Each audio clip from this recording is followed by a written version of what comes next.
Hello my dear friend, welcome to education point online. So friend, कैसे हैं आप लोग? आई होप बहुत अच्छे होंगे। सो मेरे प्यारे बच्चों, फाइनली आज हम लोग स्टार्ट करने वाले हैं अपना discrete mathematics for SPPU Pune university. ऐसा मेरा प्यारा बच्चा जो पुणे यूनिवर्सिटी से अपना इंजीनियरिंग कर रहा है और अभी अभी अपने सेकेंड ईयर के थर्ड सेमेस्टर में गया है बेटा, और जिसका ब्रांच सीएस है, आईटी है, एआईएनडीएस है बेटा, तो उनको पढ़ना पड़ता है डिस्क्रीट मैथमेटिक्स। तो आज हम लोग अपना डिस्क्रीट मैथमेटिक्स का पहला लेक्चर स्टार्ट करने वाले हैं। और इससे पहले मैंने एक सिलेबस का वीडियो बनाया था जहां पर मैंने प्रॉपर तरीके से डिस्कस करा था कि क्या क्या आपके सिलेबस में है, कितने चैप्टर्स, कितने यूनिट्स आपको पढ़ने और डिस्क्रीट मैथमेटिक्स जरूरी क्यों होता है।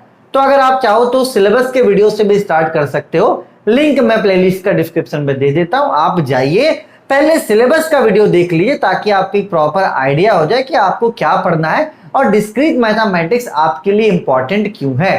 ठीक है बेटा, चले तो आज हम लोग स्टार्ट करेंगे अपना पहला यूनिट का पहला चैप्टर, जिसका नाम है सेट थ्योरी। ठीक है बेटा, चले तो एक बात आप क्लियर हो जाओ। पहला बात क्या है कि भैया यूनिट 1 में 2 चैप्टर आपको पढ़ना है। जो पहला चैप्टर है वो है आपका सेट थ्योरी और दूसरा चैप्टर है बेटा वो आपका प्रोपोर्शनल लॉजिक है। तो ये जितने टॉपिक्स है ना, ये आपके चैप्टर 1 के हैं। ठीक है, और ये जो टॉपिक है बेटा ये पूरे प्रोपोर्शनल लॉजिक मतलब चैप्टर 2 के हैं। तो आप क्या करना बेटा, सबसे पहले जो भी टॉपिक्स यहाँ पर आपके सिलेबस में, उसको आप क्या करो, नोट डाउन कर लो।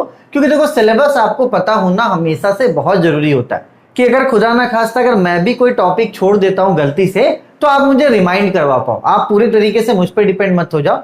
होता है कभी कभी कि एक आध टॉपिक में भूल जाता हूं, तो आप क्या करो, टॉपिक्स को अच्छे से नोट कर लो, उसके बाद पढ़ो। उसके बाद आप चेकआउट कर लेना कि हाँ क्या पूरे टॉपिक्स कवर हुए कि नहीं हुए। क्योंकि यार यहाँ पे छोटे छोटे बहुत सारे टॉपिक है। अगर अपन ऐसा सोचेंगे कि नहीं यार इसको बहुत अच्छे से बहुत टाइम लगे, नहीं, बहुत छोटे छोटे टॉपिक्स है और बहुत सारे टॉपिक्स हैं। तो यहाँ पर अपन को प्रॉपर तरीके से पढ़ना पड़ेगा। ठीक है, तो आप क्या करो बेटा, इसको सबसे पहले नोट डाउन करो। ठीक है, अब देखो यहाँ पर मेरे पास 2 रास्ते थे। पहला रास्ता ये कि मैं यहाँ पे कुछ नया शूट करूं आपके लिए, और दूसरा जो प्रीवियस मैंने शूट कर रखे हैं लेक्चर्स, मैं यहाँ पर उसको इंक्लूड करूं। तो देखो, जो पहले जो मैंने पढ़ाया था ना, उस समय क्या था, सब्सक्राइबर भी कम थे। ठीक है, लॉकडाउन लगा हुआ था, मतलब कोई लोड नहीं था। अभी मैं यहाँ पे खड़ा होता हूँ ना, तो लगता है कि नहीं यार बहुत जिम्मेदारी वाला काम है, थोड़ा मैं भी घबराता हूँ। लेकिन जब उस समय का जो लेक्चर्स थे ना, मैंने बेसिक से फ्री माइंड से पढ़ाया था। तो जब जो चीज अच्छा है, जैसे कि पहले के लेक्चर जो मेरे अच्छे हैं, तो अगर वो अच्छे तो मैं वही आपको दूंगा। कुछ ऐसे टॉपिक्स हैं, नए टॉपिक्स जैसे ट्री वगैरह हो गया, तो वो मैं आपको फिर से शूट करके दूंगा, तो वो टेंशन वाली बात नहीं बेटा। तो यहां पर मैं डेमो में आपको 4 लेक्चर देने वाला हूं। आप पहली बात समझ लो कि जो सबसे पहला वीडियो आपने देखा था वो आपने देखा था सिलेबस का। आज आप अटेंड कर रहे हो लेक्चर 1 किसका, सेट थ्योरी का। तो सेट थ्योरी का बेटा ये लेक्चर 1 है। इसके बाद आपको अटेंड करना है लेक्चर 2, लेक्चर 3 और लेक्चर 4। तो 4 लेक्चर आपके डेमो में होंगे बेटा। आप देख लेना कि अगर आपको समझ में आ रहा है। ठीक है, ये जो सेट थ्योरी वाला है बेटा, ये मैंने पहले शूट कर रखा है। तो जो मैंने पहले शूट कर रखा है उसी को मैं यहाँ पे इंक्लूड करूंगा, क्योंकि वो बेस्ट लेक्चर था और बेस्ट से मैं कभी भी कंप्रोमाइज नहीं करूंगा। ठीक है बेटा, चलिए तो अगर आप यहाँ पे डेमो अटेंड कर लो, डेमो अटेंड करने के बाद अगर आपको अच्छा लगे तब आप ऐप डाउनलोड करना। ठीक है, ऐप के स्टोर पर जाना। मेरा ऐप है, ऐप में एक स्टोर है, स्टोर पे जाकर आपको सर्च करना है एसपीपीयू। तो जैसे आप ऐप के स्टोर पे सर्च करोगे एसपीपीयू, तो आपको एसपीपीयू के सारे कोर्सेस आने लगेंगे। ठीक है, तो आप वहां पर अपना एसपीपीयू डिस्क्रीट मैथमेटिक्स यूज कर लेना, वहां पे पेमेंट कर देना। फीस आपका 799 है बेटा, आपका वो पूरा कोर्स एक्टिव हो जाएगा। और मैं आपसे प्रॉमिस करता हूं कि जो भी मैंने पढ़ाया बहुत बेसिक से पढ़ाया है, और जो भी मैं आगे पढ़ाऊंगा बेटा बेसिक से पढ़ाऊंगा। तो फिलहाल यहाँ पैसे की बात नहीं, फिलहाल आपको मुझे अच्छे से बेसिक कंप्लीट करवा देना, ताकि आगे चल के जब अपने आप कोर सब्जेक्ट को पढ़ो तो आपको कोई भी किसी भी तरह की दिक्कत ना हो। जो बेस्ट है वही मैं आपको दे रहा हूं। तो पुराने वाले लेक्चर को मैं यहाँ पे ऐड कर रहा हूँ। थोड़ा उस समय मोटा हुआ करता था तो घबरा, अभी भी मैं मोटा हो गया, घर गया था, घर से 15-20 दिन के बाद आया हूं। तो ठीक है, आप उस लेक्चर्स को एंजॉय कीजिए। 4 लेक्चर मैं एज अ डेमो आपको दे देता हूं। अगर आपको अच्छा लगेगा तो आप ऐप डाउनलोड करना, ऐप के स्टोर पे सर्च करना एसपीपीयू, आपको पूरा कोर्स मिल जाएगा। ठीक है बेटा, चलिए तब तक अपने और अपनों का खूब ख्याल रखिए, और जो डेमो लेक्चर है उसको मैं ऐड कर रहा हूं, उसको आप एंजॉय कीजिए। ठीक है, bye. Hello my dear friend, welcome to education point online. So friend, कैसे हैं आप लोग? आई होप बहुत अच्छे होंगे। सो मेरे प्यारे बच्चों, आज अपन स्टार्ट करने वाला एक नया टॉपिक। जिस टॉपिक का नाम है आपका सेट थ्योरी। ठीक है मेरे प्यारे बच्चों, चलिए बेसिकली आपने क्लास 11 12 में इसको पढ़ा है, वही सेट थ्योरी यहां पर आपको पढ़ना है। बस थोड़ा सा क्या होगा, इसमें चेंजेस होगा, थोड़ा सा आपको आगे का भी इसमें पढ़ना रहेगा बेटा। बेसिकली लगभग 90% आपका वही होगा जो आपने क्लास 11 12 में पढ़ा है। लेकिन मेरे प्यारे बच्चों, इसमें क्या है, आपको ओवर कॉन्फिडेंट नहीं होना है कि आपको सब कुछ आता है। अगर आप ये मान लोगे कि आपको सब कुछ आता है तो आप नहीं सीख पाओगे। इस सब्जेक्ट को सीखना बहुत जरूरी है, क्योंकि ये डायरेक्ट आपके प्रोग्रामिंग में यूज होता है। ठीक है बेटा, चलिए तो आई होप, मैं ये सोचूंगा कि जो भी इस लेक्चर को देख रहा है वो अपने आप को जीरो मानकर सीखने की कोशिश करेगा। मैं ये नहीं बोल रहा हूं आपको नहीं आता है, आपको आता है, लेकिन सीखने के लिए आप ये सोच के चलो कि आपको कुछ नहीं आता, तब जाके आपको क्या होगा, इस सब्जेक्ट में थोड़ा सा इंटरेस्ट आएगा, क्योंकि बड़ा बोरिंग है यार। ठीक है, चलिए बेटा, तो सेट आपने क्लास 11 12 में बहुत पढ़ा है। क्या है बेटा set? Set is a collection of well defined object और एलिमेंट। मतलब बेटा सेट क्या है? बेसिकली एक कलेक्शन है, किसका? ऑब्जेक्ट का और एलिमेंट्स का।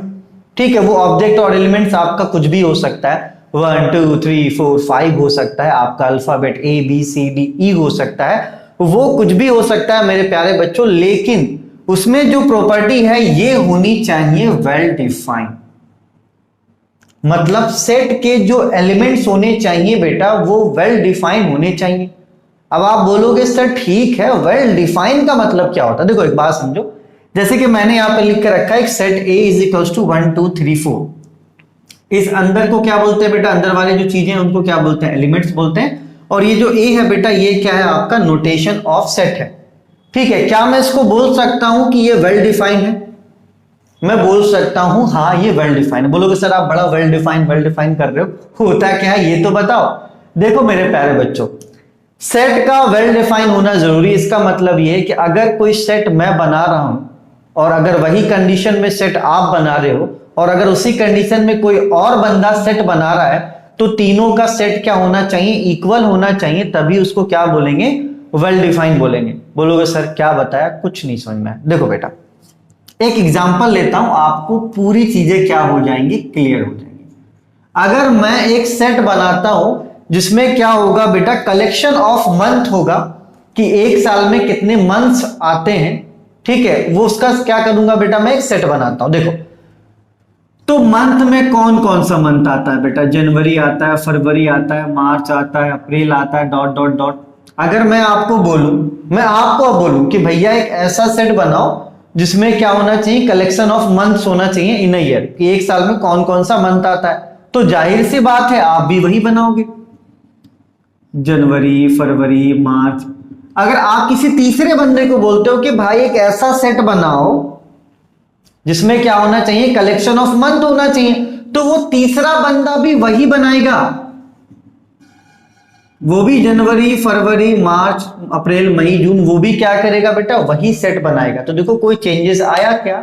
नहीं। तो इसी को क्या बोलते हैं बेटा? हम लोग बोलते हैं वेल डिफाइंड। एक और एग्जांपल लेते हैं बेटा, कभी भी एक एग्जांपल सफिशिएंट नहीं होता, एक और एग्जांपल लेते हैं। जैसे कि मैं एक सेट बनाता हूं जिसमें 1 से लेकर 6 तक नंबर होंगे, 1 to 6, 1 और 6 को इंक्लूड नहीं करेंगे, 1 से लेकर 6 तक के बीच का नंबर का सेट बनाना है। तो यार 1 से 6 के बीच में क्या आता है? 2 आता है, 3 आता है, 4 आता है, 5 आता है। अगर आपको मैं बोलूंगा कि आप एक ऐसा सेट बनाओ जिसमें 1 से 6 तक क्या होना चाहिए? नंबर होना चाहिए, 1 और 6 को आपको कंसिडर नहीं करना है, तो आप भी वही बनाओगे, आप भी वही बनाओगे 2 3 4 5। अगर आप किसी तीसरे बंदे को बोलते हो कि भाई एक ऐसा सेट बनाओ जहां पे 1 से 6 तक नंबर होना चाहिए, 1 और 6 को आपको इंक्लूड नहीं करना, तो वो भी वही बनाएगा। इसका मतलब क्या है बेटा? वो वेल डिफाइंड है सभी के लिए। अगर मैंने कुछ लिखा है, ये बात समझिएगा बेटा, सेट है ना, वो सबको समझ में आना चाहिए। अगर मैं कोई सेट लिख रहा हूं तो वो वेल डिफाइंड होना चाहिए कि उसे सबको ही समझ पाए। अगर आप कोई ऐसा सेट बना रहे हो जो आप खुद ही बनाकर खुद ही समझ रहे हो, तो उसको आप सेट नहीं कहोगे। जैसे कि फॉर एग्जाम्पल,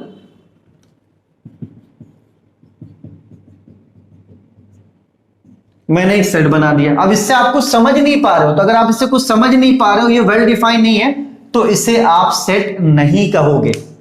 ठीक है मेरे प्यारे बच्चों, एक सेट ऐसा होना चाहिए जो सभी को समझ में आना चाहिए, और ऐसा नहीं कि अगर वही सेट कोई दूसरा बनाता है तो अलग हो जाए, नहीं। इसका मतलब क्या है बेटा कि जो आपका ऑब्जेक्ट और एलिमेंट होता है वो क्या होना चाहिए बेटा, आपका वेल डिफाइन होना चाहिए। आई होप ये बात आपको समझ में आई होगी कि ऐसा सेट बनाना बेटा जो सभी को समझ में आए।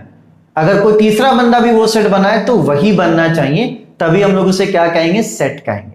ठीक है बेटा, चलिए सेट में कुछ भी हो सकता है, एलिमेंट में आपका नंबर हो सकता है, अल्फाबेट हो सकता है, ये तो खैर आप सभी को पता है, लेकिन यहाँ जो इंपॉर्टेंट था बेटा वो क्या था, आपका वेल डिफाइंड था। ठीक है, चलिए इसको आप नोट कीजिए बेटा, फिर अपन क्या करते हैं, आगे बढ़ते हैं। आई होप ये आपको समझ में आओगे। एक और एग्जांपल दे दूं क्या, जैसे कि मैं आपको बोलूं कि एक ऐसा सेट बनाओ जिसमें डेज आते हो इन अ वीक, तो जाहिर सी बात है डेज इन अ वीक मैं भी वही बनाऊंगा, मंडे, ट्यूसडे, वेडनेसडे, आप भी वही बनाओगे। किसी तीसरे बंदे को बोलोगे भाई एक ऐसा सेट बनाओ जिसमें डेज आना चाहिए इन अ वीक, तो वो भी वही बनाएगा।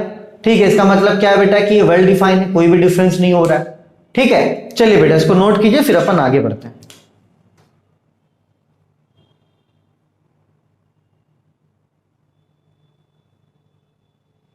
चलिए माय डियर फ्रेंड, अब थोड़ा सा आगे बढ़ते हैं। यहां पर देखो बेटा कुछ स्पेशल नोटेशंस हैं जो किसी पार्टिकुलर सेट को दिया जाता है, आप इसको थोड़ा सा रिकॉल कर लो, है ना बेटा। जैसे कि यहां पर देखो एन किसको दिया गया बेटा, सेट ऑफ नेचुरल नंबर को। ठीक है, डब्ल्यू किसको दिया गया बेटा, सेट ऑफ होल नंबर को। ठीक है, जेड और आई किसको रिप्रेजेंट करता है बेटा, सेट ऑफ ऑल इंटीजर्स को। और आपका क्यू रिप्रेजेंट करता है सेट ऑफ रैशनल नंबर को। ई आपका रिप्रेजेंट करता है सेट ऑफ इवन इंटीजर्स को। ओ आपका रिप्रेजेंट करता है सेट ऑफ ऑड इंटीजर्स को। और आर आपका रिप्रेजेंट करता है सेट ऑफ रियल नंबर को। तो ये बेटा कुछ स्पेशल नोटेशंस हैं जो आपको क्या होने चाहिए, ध्यान होने चाहिए। तो वीडियो को पॉज करके क्या करो बेटा, आप इसको नोट कर लो। ठीक है, चलिए थोड़ा सा मैं आपको और यहां पर समझाता हूं। जैसे कि चलो एक बात तो ये आपको ये समझ में आ गया कि हाँ सर सेट क्या होता है, ये आपका एक वेल डिफाइंड होता है ना। चलिए एक परिवार को भी हम लोग सेट कह सकते हैं, एक परिवार को भी हम लोग सेट कह सकते हैं, क्योंकि वहां पर जो मेंबर्स है उनको सभी लोग जानते हैं कि वो कौन है, वो कौन है। ऐसा कुछ नहीं कि अगर मेंबर्स को अगर हम किसी और को बताएं उसके बारे में, तो अगर वो उसे जान रहा है मेरे प्यारे बच्चों, तो हाँ बोलेगा कि हाँ ये क्या है बेटा, आपका एक सेट है। ठीक है, जैसे कि मैं आपके सामने एक एग्जांपल लूंगा, ए एक सेट है 1 2 3 4 5। ठीक है, अगर मैं यहां पर एक एलिमेंट कंसीडर करूं 3, ठीक है, तो मैं लिख सकता हूं कि 3 बिलोंग्स टू सेट ए। इसका मतलब ये होता है मेरे प्यारे बच्चों कि ये जो 3 है ये किससे बिलोंग करता है, ये सेट ए में है, मतलब सेट ए से ये क्या करता है, बिलोंग करता है। जैसे कि मैं अगर बोला जाऊं तो जाहिर सी बात है मैं अपने परिवार से बिलोंग करता हूं, जिसको सभी लोग जानते हैं। तो समझ लो कि ये जो 3 है इस परिवार का हिस्सा है, इस परिवार का हिस्सा है। तो इसको बोलते हैं बेटा हम लोग बिलोंग्स टू। क्या रीड करते हैं बेटा, इसको रीड करते हैं हम लोग बिलोंग्स टू। और एक्चुअली में ये एप्सिलॉन का सिंबल होता है। किसका सिंबल होता है बेटा, एप्सिलॉन का। जैसे कि अल्फा बीटा गामा होता है ना, उसी तरीके से ये क्या होता है बेटा, एप्सिलॉन होता है। अगर मैं 4 को बोलूं तो जाहिर सी बात है 4 भी किस पे बिलोंग करता है बेटा, सेट ए से बिलोंग करता है। तो 4 बिलोंग्स टू सेट ए। चलो ये भी बात आप मानोगे, ठीक है, इससे भी क्या बोलोगे, हाँ sir 4 belongs to set A. आप इसको इस तरीके से रीड करोगे। अगर मैं यहां पर 8 लिख दूं, अब कोई बाहर का बंदा आके बोलेगा कि मैं उस परिवार का हूं, तो आप मानोगे, आप बोलोगे नहीं आप इस परिवार के नहीं है। मतलब 8 जो है मेरे प्यारे बच्चों वो सेट ए से बिलोंग नहीं करता है। तो उसको आप इस तरीके से लिखोगे, बिलोंग्स करके क्या करोगे, ऐसे काट दोगे। ठीक है, तो इसको आप रीड कैसे करोगे बेटा, इसको आप रीड करोगे 8 does not belongs to set A. या तो 8 not belongs to set A भी कर सकते हो, डज लिखने की जरूरत नहीं है। 8 not belongs to set A. ठीक है बेटा, चलिए तो एक बात आपको समझ में आया कि अगर एलिमेंट आपका सेट ए में है तो उसका मतलब वो कि बेटा वो आपका सेट ए से बिलोंग करता है। कुछ कोई ऐसा एलिमेंट जो आपके सेट में नहीं है तो वो बिलोंग्स नहीं करेगा। ठीक है, तो बिलोंग का सिंबल ये होता है और नॉट बिलोंग का सिंबल ये होता है। जैसे कि मैं लिख दूं 9, तो 9 क्या होगा मेरे प्यारे बच्चों? 9 does not belong to set A. ठीक है, not belong to set A. तो बिलोंग्स को इस तरीके से रिप्रेजेंट करते हैं। और बिलोंग्स कब कहेंगे बेटा? जब हमारा एलिमेंट उस सेट में प्रेजेंट हो।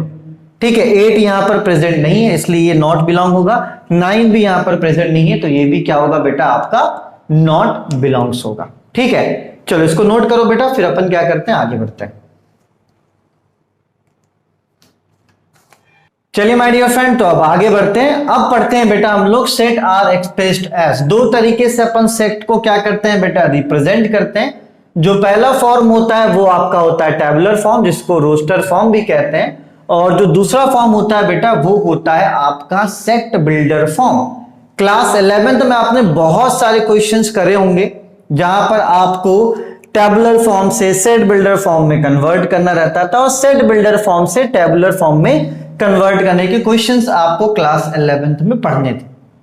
थोड़ा सा रिकॉल करते हैं बेटा। देखो, ये जो टेबुलर फॉर्म होता है ना, यहां पर क्या करते हैं हम लोग? सारे एलिमेंट्स को लिख देते हैं।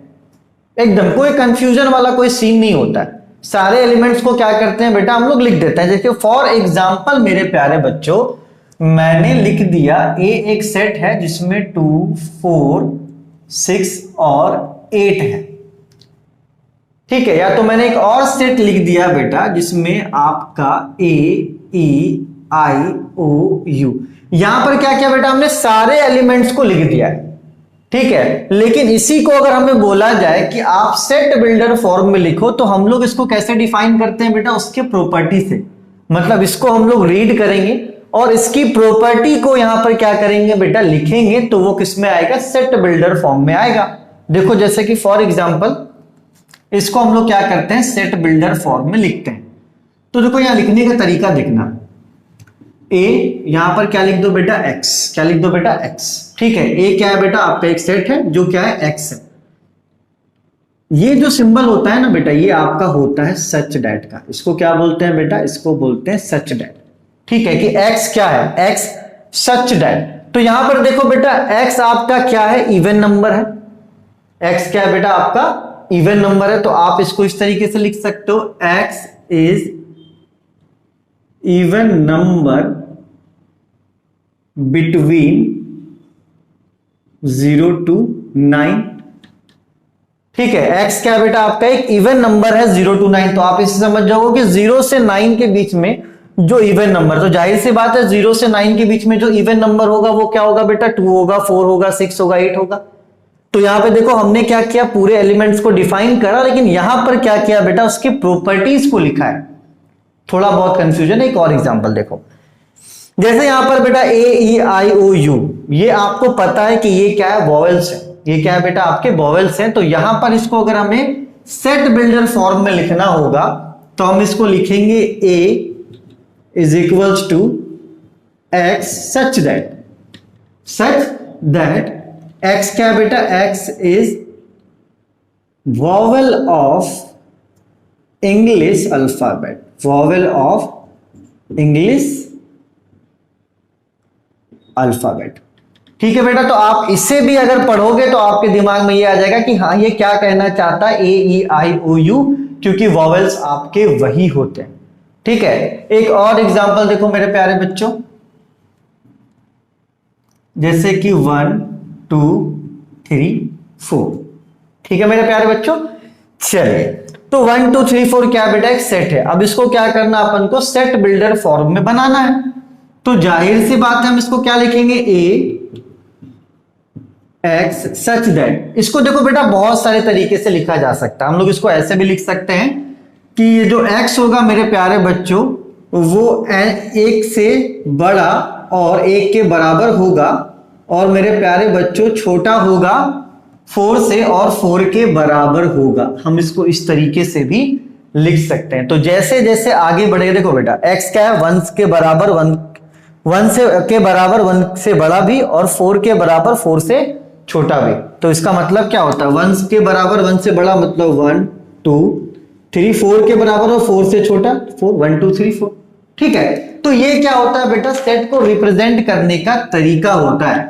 ठीक है, तो आज के क्लास में हमने क्या सीखा, सेट के बारे में हमने सीखा कि सेट क्या होता है, वो एक आपका वेल डिफाइंड ऑब्जेक्ट और एलिमेंट्स होता है। सेट को कैसे रीड करते हैं वो सीखा, बिलोंग्स टू क्या होता है, डज नॉट बिलोंग्स टू क्या होता है, और सेट को एक्सप्रेस कैसे किया जाता है। दो फॉर्मेट में एक्सप्रेस किया जाता है बेटा, एक आपका टेबुलर फॉर्म है, दूसरा आपका सेट बिल्डर फॉर्म है। तो आज हमने बेसिकली ये पढ़ा। अभी एक दो लेक्चर्स बहुत छोटे छोटे होंगे, ठीक है, क्योंकि अचानक से अपन को बहुत सारी चीजें नहीं करनी है, धीरे धीरे हम लोग स्पीड बढ़ाएंगे बेटा, क्योंकि आप सभी को पता है कि बड़ा बोरिंग टाइप का है। लेक्चर जितने बड़े होंगे उतना आप बोर होते चले जाओगे इसलिए आप बोर ना हो। तो फिलहाल स्टार्टिंग के लेक्चर्स का जो लेंथ होगा बेटा वो लगभग ठीक ठाक रहेगा, ना ज्यादा बड़ा ना ज्यादा छोटा। ठीक है, चलिए तो आप इसको एक प्रॉपर नोट्स बनाइएगा, फिर आपसे मिलते हैं अगले क्लास में, जहां पर हम लोग देखेंगे टाइप्स ऑफ सेट। ठीक है, सेट हमारे कितने टाइप्स के होते हैं, और टाइप्स ऑफ सेट में मानकर चलो कि 2 क्लास तो हमारा लग ही जाएगा, क्योंकि उसमें अपन क्या करेंगे, पार्टिकुलर एक एक सेट को अच्छे से पढ़ेंगे। अगर हुआ तो एक ही क्लास में कर लेंगे।